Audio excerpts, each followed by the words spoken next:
കേരളത്തിലെ തെണ്ട് നിവേദ്യമുള്ള ഏക ക്ഷേത്രം അത് ഈ ക്ഷേത്രമാണ്. ഈ ക്ഷേത്രമുറ്റം കണ്ടാൽ തന്നെ നമുക്കത് മനസ്സിലാക്കാൻ സാധിക്കും.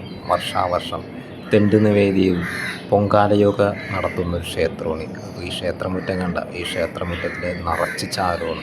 ചാരം കലർന്ന മണ്ണ് അത് കണ്ടാൽ തന്നെ അറിയാം നമുക്ക്.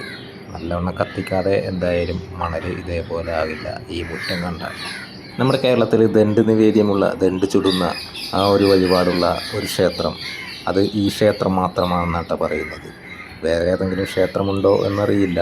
നമ്മുടെ അറിവിൽ ഈ ഒരു ക്ഷേത്രം മാത്രമേ ഉള്ളൂ ദണ്ഡ് നിവേദിക്കുന്നത്. അപ്പോൾ ഈ ക്ഷേത്രത്തെക്കുറിച്ചാണ് നമ്മളുടെ ഇന്നത്തെ വീഡിയോ.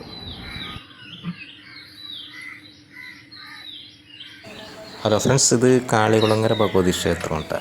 നമ്മളിപ്പോൾ ഇവിടെ വന്നിരിക്കുന്നത് ഉത്സവ സമയത്താണ് ഇവിടെ വന്നിരിക്കുന്നത്. അതായത് അവസാന ദിവസമാണ് ഇന്ന് കാളികുളങ്ങര ഭഗവതി ക്ഷേത്രത്തിലെ വലിയ വിളക്കിൻ്റെ അന്നാണ് നമ്മളിപ്പോൾ ഇവിടെ വന്നിരിക്കുന്നത് കേട്ടോ. അന്നത്തെ ദിവസം വന്നിട്ട് തന്നെ ഇവിടെ നിറച്ച് പുകയെന്ന് വെച്ചിട്ടുണ്ടെങ്കിൽ ഈ ക്ഷേത്ര പരിസരം നിറയെ പുകമയമാണ്, പുക കൊണ്ട് നിറഞ്ഞേക്കാണ്. അതിന് കാരണങ്ങളുണ്ട്, ഒരുപാട് സവിശേഷതകൾ നിറഞ്ഞൊരു ക്ഷേത്രമാണ് ഈ കാളികുളങ്ങര ഭഗവതി ക്ഷേത്രം എന്ന് പറഞ്ഞാൽ.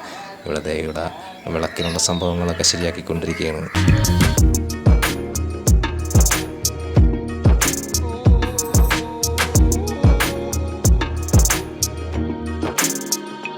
വളരെ സവിശേഷമായ വഴിപാടുകളും ചടങ്ങുകളും ഉള്ളൊരു ക്ഷേത്രമാണ് കാളികുളങ്ങര ക്ഷേത്രം. ഈ ക്ഷേത്രം സ്ഥിതി ചെയ്യുന്നത് എറണാകുളത്തെ വടക്കം പറവൂരിലെ നന്ദ്യാട്ടുകുന്നം എന്ന ഗ്രാമത്തിലാണ്. പറവൂരിൽ നിന്നും ഏകദേശം ഒരു 3.5 കിലോമീറ്ററോളം തെക്കോട്ട് സഞ്ചരിച്ചിട്ടുണ്ടെങ്കിൽ നമുക്ക് ഈ ക്ഷേത്രത്തിലേക്ക് എത്താം. ഇവിടുത്തെ ഭക്തജനങ്ങൾക്ക് ദേവി കാളികുളങ്ങര മുത്തിയാണ്. സാധാരണ ദിവസങ്ങളിൽ വെളുപ്പിന് 5 മണിക്കാണ് നട തുറക്കാറുള്ളത്. 11 മണിക്ക് നട അടയ്ക്കുകയും ചെയ്യും. എന്നാൽ ഉത്സവ ദിവസങ്ങളായി കഴിഞ്ഞിട്ടുണ്ടെങ്കിൽ നട രാവിലെ തുറന്നിട്ടുണ്ടെങ്കിൽ പിന്നെ ഉച്ചയ്ക്ക് നട അടക്കാറില്ല.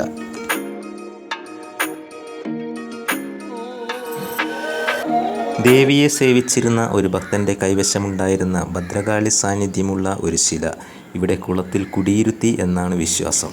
ഈ കുളക്കരയിൽ കാളി സാന്നിധ്യമുള്ളതിനാലാണത്രേ കാളികുളങ്ങര എന്നറിയപ്പെടുന്നത്.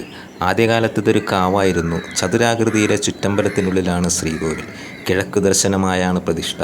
കാളികുളങ്ങര മുത്തി എന്നാണ് ദേവിയെ ഭക്തർ വിളിക്കുന്നത്.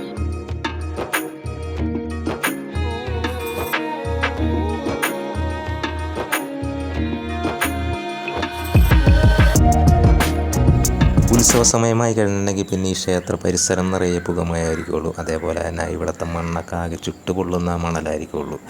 ഈ മണ്ണിലൊക്കെ നിറയെ ചാരമായിരിക്കുള്ളൂ. അതിനൊരു കാരണമുണ്ട് കേട്ടോ. ഈ ക്ഷേത്രത്തിൽ മാത്രം കണ്ടുവരുന്ന ഒരു പ്രത്യേക വഴിപാട് ദണ്ഡ് നിവേദ്യം. നല്ലൊരു ബുദ്ധിമുട്ടുള്ള ഒരു പണി തന്നെയാണ് കേട്ടോ ഈ ദണ്ഡ് നിവേദ്യം. നമ്മളിത് കണ്ടു നിന്നപ്പോഴാണ് നമുക്കത് മനസ്സിലായത്. ഈ ദണ്ഡ് നിവേദ്യം കഴിക്കാനായിട്ട് നല്ലൊരു ടേസ്റ്റിയായുള്ളൊരു സംഭവം തന്നെയാണ്. പക്ഷെ അത് ശരിയാക്കാനായിട്ട് എത്രത്തോളം പണിയുണ്ടെന്നുള്ളതൊന്ന് കണ്ടു നോക്കിക്കോട്ടോ. അരിപ്പൊടി, തേങ്ങ, ശർക്കര, ചുക്ക്, ഏലക്ക, എള്ള് എന്നിവ വെള്ളത്തിൽ ചേർത്ത് കുഴച്ച് കവുങ്ങിൻപാളയിൽ കെട്ടിവെച്ച് മണ്ണിനടിയിൽ കുഴിച്ചിട്ട് അതിന് മുകളിൽ കനലുകളിട്ടാണ് നിവേദ്യം ചുട്ടെടുക്കുന്നത്. ഇതിൻ്റെ മേലെയിട്ട് കത്തിക്കുന്നുണ്ട് ഇവർ. ഇതിൻ്റെ മേലെയിട്ടിട്ട് തെങ്ങിൻ്റെ ഈ മടലുകളും അതേപോലെ തന്നെ തൊണ്ണൻ വെള്ളക്കകളും എല്ലാം തന്നെ ഇതിൻ്റെ മേലെയിട്ട് കത്തിക്കുന്നുണ്ട്. ഉണക്കിയ ആ പൊതുമ്പുകളൊക്കെ ഇതിൻ്റെ മേലെയിട്ട് കത്തിച്ചിട്ട് ഏകദേശം ഒരു 2 മണിക്കൂറോളം കഴിഞ്ഞിട്ടാണ് ഇത് ഇവരെടുക്കുന്നത്. ചെറിയ തെണ്ട് മുതൽ ഒരാളുടെ വലിപ്പമുള്ള തെണ്ട് വരെ ഇവിടെ ശരിയാക്കാറുണ്ട്. കാൽവേദന, മുട്ടുവേദന തുടങ്ങിയ അസുഖങ്ങൾക്കാണ് ഈ തെണ്ട് നിവേദ്യം ഉണ്ടാക്കുന്നത്.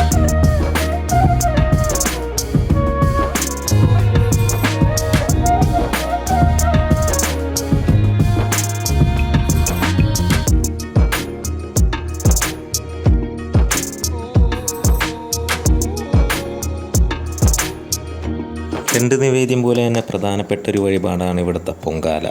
പൊങ്കാല വെക്കുന്ന അരി പൊങ്കാല വെക്കുന്ന കലത്തിൽ തന്നെ കൊണ്ടുവന്ന് ക്ഷേത്രത്തിന് മുന്നിൽ സ്ഥാപിച്ചിരിക്കുന്ന പാത്രത്തിൽ ഒരു വിഹിതം സമർപ്പിക്കുന്നു.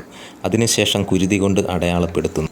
ഈ ക്ഷേത്രക്കുളത്തിലെ വെള്ളത്തിൽ തന്നെയാണ് ആ അരി കഴുകി വൃത്തിയാക്കുന്നതും അതേപോലെ തന്നെ ആ വെള്ളം തന്നെ ഉപയോഗിച്ചാണ് നിവേദിക്കുന്നതും.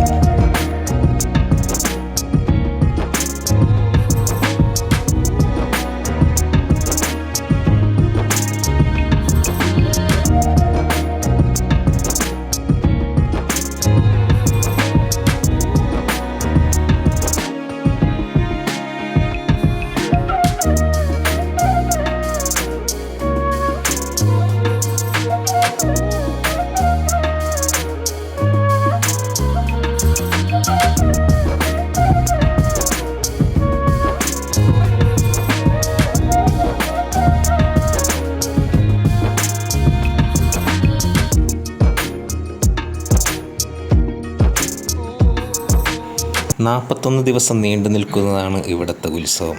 ഈ ഉത്സവത്തിന് കൊടിയേറുന്നതിനായിട്ട് കവങ്ങിൻതടിയാണ് കൊണ്ടുവരുന്നത്. കവങ്ങിൻതടിയിലാണ് ഇവിടുത്തെ കൊടിയേറ്റം നടക്കുന്നത്. കൊടിക്കൂറ കെട്ടുന്നതിനുള്ള കവങ്ങിൻ്റെ മരം കൊണ്ടുവരുന്നത് നന്ദ്യാട്ടുകുന്നം ദേശത്തിൻ്റെ ഏതെങ്കിലും ഒരു കുടുംബത്തിൽ നിന്നുമാണ്. ധ്വജപ്രതിഷ്ഠയില്ലാത്ത പ്രത്യേകത ഉള്ളതിനാൽ പൂർവാചാരപ്രകാരം കവുങ്ങിൻ്റെ മരം വിശ്വകർമ്മ സമുദായത്തിൽപ്പെട്ട തച്ചന്മാർ പ്രത്യേക അളവിൽ തയ്യാറാക്കി അതിൽ കൊടിക്കൂറ കെട്ടി സ്ഥാപിക്കുകയാണ് ചെയ്യുന്നത്.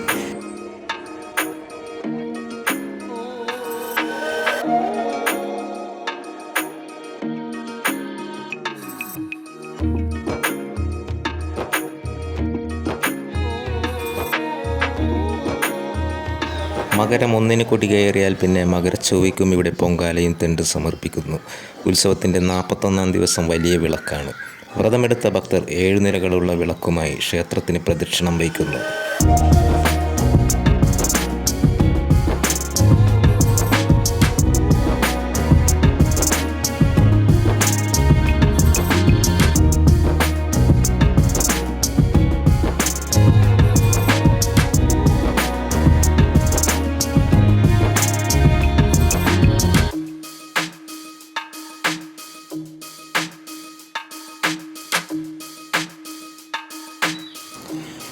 ഗുരുതി കഴിഞ്ഞ് കൊടി ഇറങ്ങിക്കഴിഞ്ഞാൽ പിന്നീട് 7 ദിവസം നട അടച്ചിടുന്നു.